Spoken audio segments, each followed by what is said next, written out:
நீங்க என்னதான் கஷ்டப்பட்டாலும் அந்த ரூ. 20,000க்கு மேல, ரூ. 30,000க்கு மேல உங்க சம்பளம் போக மாட்டது. ஏதாவது ஒரு செலவு வந்து அது அழிஞ்சு போயிடுது. மறுபடியும் அதே கவுண்ட்ல தான் வந்து நிக்குது.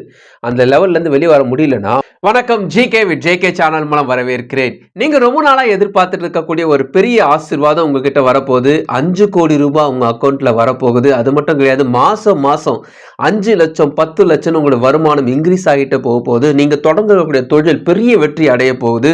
உங்க கூட இருக்கக்கூடிய அனைவரும் உங்களை பாராட்ட போறாங்க. அது மட்டும் கிடையாது. உங்க வீட்டில் உங்களுக்காக வேலை செய்யக்கூடிய வேலையாட்கள் இருக்காங்க. ஒரு பெரிய ஆடம்பரமான ஒரு பெரிய ஒரு வீடு வாங்க போறீங்க. உங்களுக்கு விருப்பமான நல்ல பென்ஸ் கார், ஆடி கார் போல நிறைய கார்கள், உங்களுக்கு ஆடம்பரமான கார்ல நீங்க வாங்க போறீங்க. நீங்க பிரபலமாக போறீங்க. உங்களை பத்தி எல்லா சேனல்லையும் பேச போறாங்க, எல்லா டிவிலையும் பேச போறாங்க, எல்லா வாட்ஸ்அப்லையும் உங்களை பத்தி பெருமையான விஷயங்கள் பேச போறாங்க.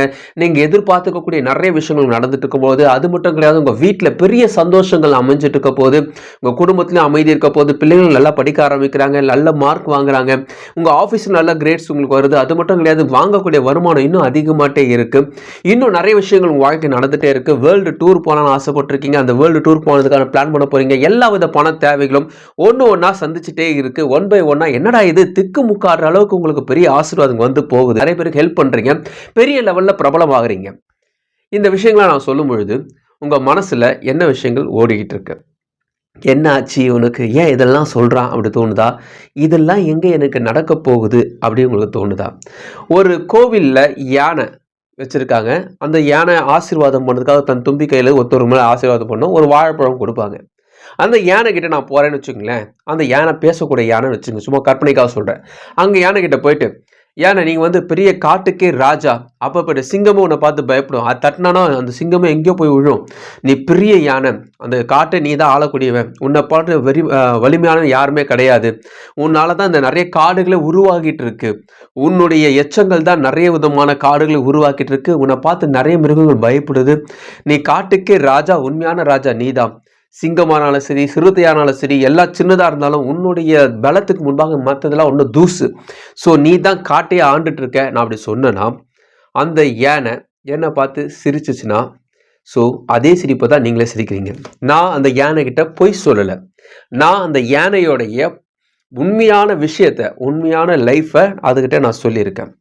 ஆனால் அந்த யானை உண்மையான லைஃப்பை மறந்து இன்னமும் ஒரு வாழைப்பழத்துக்காக தும்பிக்கை எடுத்து மற்றவங்க மேலே அந்த ஆசீர்வாதம் வைக்கிறதுக்காக ஒரே ஒரு வாழைப்பழத்துக்காக தன்னுடைய அனைத்து பலத்தையும் மறந்து, எனக்கு ஒரு வாழைப்பழம் கொடுத்தா போதும்ப்பா, நீ சொல்கிறதெல்லாம் கேட்டுருவேன், நீங்கள் எந்த சாப்பாடு கொடுத்தீங்க நான் சாப்பிட்டு போயிடுவேன், யாரும் மேலே உட்காந்துக்கிறாங்களா அவங்க தலையை ஆட்டுவேன், அவங்களுக்கு எல்லா விஷயங்களும் பண்ணுறேன், நீ சொல்கிற எல்லா வேடிக்கையும் நான் காட்டுறேன், அது சொல்கிறதுக்கு மட்டும் தான் அந்த யானை இருக்குது. நல்லா யோசிச்சு பாருங்கள். அந்த யானையை போல தான் சம்டைம்ஸ் நம்மளுடைய பிரச்சனைகள், அதாவது நம்மளுடைய ஆசீர்வாதங்கள்லாம் உங்கள்கிட்ட வரணும்னா அதை நான் சொல்லும்போது உங்களுக்கு ஏத்துக்கிறீங்களா அல்லது சந்தேகப்படுறீங்களா? என்னுடைய கடன் அடைச்சா போதுங்க, எனக்கு வந்து ஒரு 5 லட்ச ரூபா கடன் அடைச்சா போதும், இது இருந்தாவே போதும், நான் வாழ்க்கையில செட்டில் ஆயிடும் அப்படின்னு சொல்றீங்களே, இந்த கேள்வி கரெக்டா? நீங்க அந்த 5 லட்சம் தானே உங்களுடைய வாழ்க்கையிலுடைய லட்சியம். அதுக்காகத்தானே கடவுள் உங்களை படைச்சாரு. ஸோ இது போல சின்ன சின்ன விஷயங்கள் நம்ம என்ன பண்ணோம், நமக்குள்ளே நம்ம குறுக்கிக்கிறோம். சின்ன குழந்தை இருக்கு வச்சுங்களேன். அந்த குழந்தை விளையாடும் போது அதோட ஹைட்டுக்கு ஏற்ற மாதிரி தான் தன்னுடைய பொருட்களை தேர்ந்தெடுத்துக்கொள்ளும். சின்னதாக எறும்பு போடுறத பார்க்கும், செருப்பு கையில் அதுக்கு எடுத்து தான் செருப்பு தான் பார்க்க முடியும். ஸோ செருப்பு கிட்ட விளையாடிட்டு இருக்கோம், மண் எடுத்து சாப்பிட்டுட்டு இருக்கோம், சின்ன சின்ன பொம்மைங்களை வச்சு விளையாடும். ஸோ அதோட ஹைட்டில் தான் அது விளையாடிட்டு இருக்கோம். ஆனால் ஒரு கட்டத்துக்கு மேலே அந்த குழந்தை என்ன பண்ணுன்னா, நான் வந்து மேலே பார்க்கணும், அதனால அப்பா அம்மா கிட்ட போயிட்டு மேலே தூக்கணும். நிறைய குழந்தைகள் சொல்லும் பாருங்க, என்னை தூக்கி வச்சுக்க, என்னை தூக்குங்க. இந்த குழந்தை விட மாட்டுது, எப்போ பார்த்தாலும் தூக்க சொல்லுது, நம்ம சலிச்சு கூட போவோம். ஆனால் அந்த குழந்தைகளுடைய முக்கியமான விஷயம், இன்னும் நான் கீழேயே பார்த்துட்டு இருக்க மாட்டேன், இன்னும் நான் மேலே பார்க்கணும், எனக்கு மேலே விஷயங்களுக்கு நான் பார்க்கணும், என்னுடைய அப்பா ஹைட்டில் என்னென்ன விஷயங்களுக்கு அதை நான் பார்க்கணும், இன்னும் நான் அந்த செருப்பே பார்த்துருக்க மாட்டேன், ஏன்னா மேலே என்ன இருக்குன்னு நான் பார்க்கணும். அந்த எண்ணம் தான் அந்த குழந்தைகிட்ட இருக்கு. நமக்கு ஒரு பண தேவை வரும்பொழுது அந்த பண தேவை என்ன ஆகும்னா, நம்மள சுற்றி இதுதான் உன்னுடைய உலகம், இதுதான் உன்னோட வாழ்க்கை, இதுலேருந்து வெளியே வர முடியாது அப்படி உங்களுக்கு ஸ்டக்காக இருந்தீங்கன்னா, பாஸ் அந்த யானை என்ன சூழ்நிலை இருக்கோ அந்த சூழ்நிலை தான் நம்ம இருக்கோம். ஸோ யானையோடைய உண்மையான பலன் அது தெரிஞ்சிச்சுன்னா அவ்வளோதான். மதம் பிடிச்ச யானையை நீங்கள் வீடியோவில் பார்த்துருப்பீங்க. அதுதான் அந்த உண்மையான குணமே. அந்த யானையோட உண்மையான குணமே அதான். யானைக்கு மதம் பிடிப்பது போல சில நேரத்தில் நம்ம மதம் பிடிச்சு நம்ம இருக்கிற பிரச்சனையை உதறி தள்ளிட்டு நம்முடைய முழு பலத்தை முன்பிருந்த அதே பலத்தை கொண்டு வந்தால் மட்டும்தான் இதுலேருந்து வெளிப்பட முடியும். உங்களுடைய சம்பளம் ஒரு 30,000 ரூபாய் இருக்கு அல்லது 20,000 ரூபாய் தாங்க இருக்கு, எனக்கு ஒரு 15,000 ரூபாய் தாங்க சம்பளம் வருது, ரொம்ப கஷ்டமா இருக்கு அப்படின்னு சொல்றீங்கன்னா, இந்த சம்பளத்துல இருந்து நீங்க மேல வரணும்னா நீங்க உழைக்கணுமோ அல்லது மற்ற விஷயங்கள் சேர்த்துலாம் அப்புறமா வச்சுக்குங்க. நீங்க என்னதான் கஷ்டப்பட்டாலும் அந்த 20,000 ரூபாய்க்கு மேல 30,000 ரூபாய்க்கு மேல உங்க சம்பளம் போக மாட்டேது. ஏதாவது ஒரு செலவு வந்து அது அழிஞ்சு போயிடுது, மறுபடியும் அதே கவுண்ட்ல தான் வந்து நிக்குது. அந்த லெவல்ல இருந்து வெளியே வர முடியலன்னா ஃபர்ஸ்ட் ஆஃப் ஆல் ஒரே ஒரு விஷயம் தான், உங்களுடைய ஃப்ரெண்ட்ஸ் ஒரு 5 பேர் எடுத்துக்கோங்க. அந்த 5 பேருடைய சம்பளத்தை கவுண்ட் பண்ணி பாருங்களேன், ஒருத்தருடைய சம்பளத்தை கவுண்ட் பண்ணி பாருங்களேன், கிட்டத்தட்ட உங்களுடைய சம்பளத்து கிட்ட தான் இருப்பாங்க. ஸோ உங்களுடைய சம்பளம் குறைந்து போவதுக்கு காரணம் உங்களை சுற்றி இருக்கிற நண்பர்கள் என்ன வச்சிருக்காங்களோ அதை பற்றி மட்டும்தான் அவங்க போதும்னு நினைக்கும் பொழுது, அவங்களோட நீங்கள் இருக்கும்பொழுது உங்களுக்கு மட்டும் எப்படி தோணும் புதுசா? நீங்கள் என்னதான் போனாலும் அவங்க கிட்ட பேசக்கூடிய பேச்சுக்கள், அவங்க செய்யக்கூடிய விஷயங்கள், ஸோ இதெல்லாம் பேசும்போது என்ன ஆகுனா, நம்ம தனிநபராக ஒரு விஷயத்தை வெற்றி அடையறதுக்கான விஷயத்தை அங்கேருந்து நீங்கள் பேசினா கூட அவங்க என்ன பண்ணுவாங்க, கேலி பண்ணுவாங்க, கிண்டல் பண்ணுவாங்க. ஏன்னா அவங்கள விட நீங்கள் மேலே வர முடியாது, மேலே வரக்கூடாது. நண்டுக்கு அதுதான்.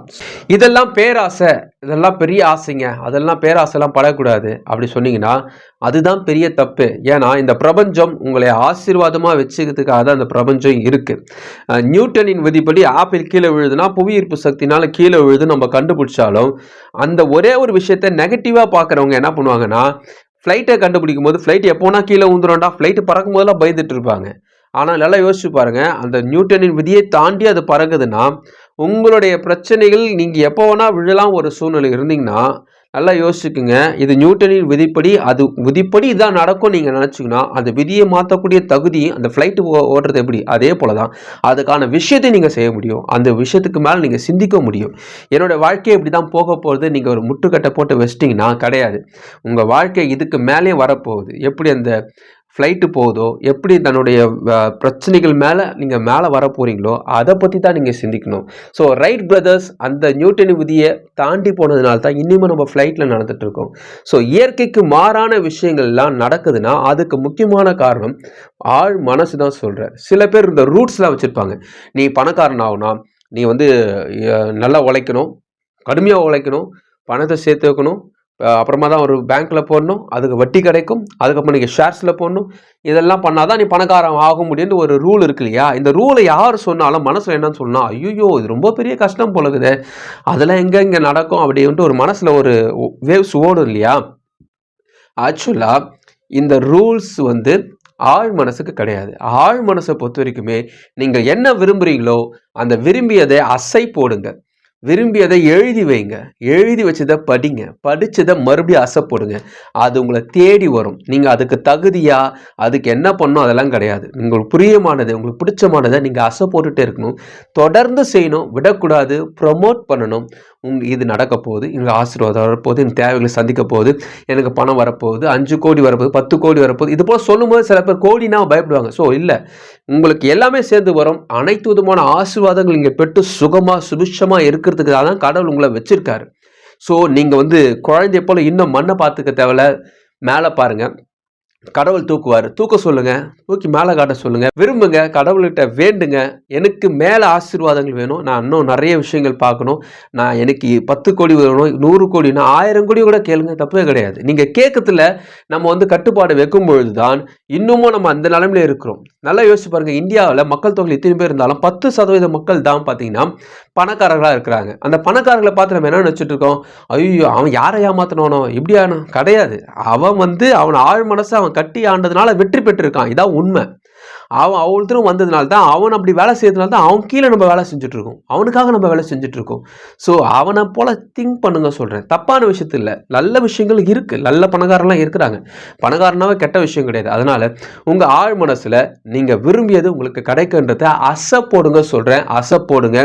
கண்டிப்பாக அது உங்கள் வாழ்க்கையில் பெரிய பிரதிபலிப்பை உண்டாக்கும். கடவுள் நீங்கள் மேலே மேலே வரணும்னு ஆசைப்படுவாரே தவிர கீழே போகணும், நசுங்கி போகணும், அவமானம் பண்ணணுன்ட்டு கடவுள் விரும்ப மாட்டார். இது மட்டும் எழுதி வச்சுக்கோங்க. யார் உங்களை மட்டம் தட்டினாலும் கண்டுக்காதீங்க, யார் உங்களுக்கு நெகட்டிவாக பேசினாலும் கண்டுக்காதீங்க. உங்கள் உயர்வை யாராலும் தட்ட முடியாது, தள்ளி வைக்க முடியாது, தடை செய்ய முடியாது. உங்கள் உயர்வை உங்கள் மண்டையில் ஏற்றிக்குங்க, அதை மட்டும் ஆசை போடுங்க, நீங்கள் மேலே வருவீங்க. இந்த வீடியோ உங்களுக்கு பிடிச்சமாக நினைக்கிறேன், உங்கள் ஃப்ரெண்ட்ஸுக்கு ஷேர் பண்ணுங்க, உங்களுக்கு பிடிச்சமாக மறுபடியும் பார்க்கலாம். வணக்கம்.